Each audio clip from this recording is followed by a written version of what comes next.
সত্যি সত্যি আমি আশার আগেই বলেছিলাম, যে মানুষটা শুধু বিধায়ক হয়েছে বলেই যে সব জায়গায় যায় তা না।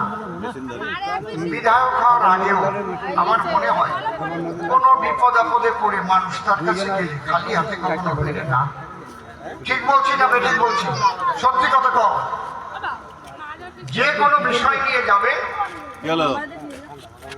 সেই বিষয়ের উপরে সমাধান দেওয়ার জন্য সচেষ্ট হবে।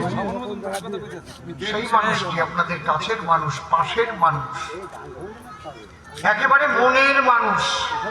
আমি তাকে আজকের থেকে চিনি না, অনেক আগের থেকে চিনি, অনেক আগের থেকে জানি।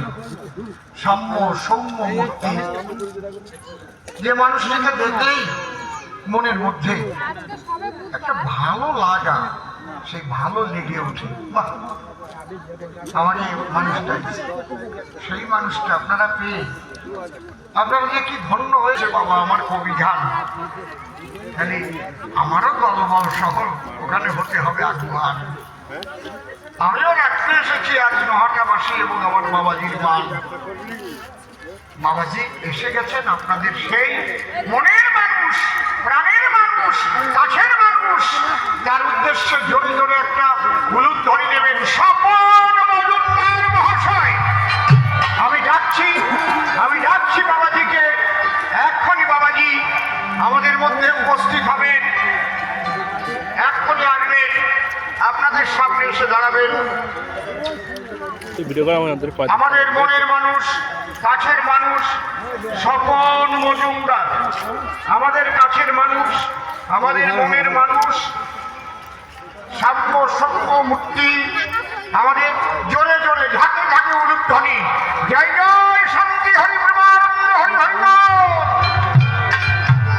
হরি হরি বল, হরি বল, হরি বল, হরি বল, হরি বল, হরি বল, হরি বল, হরি বল।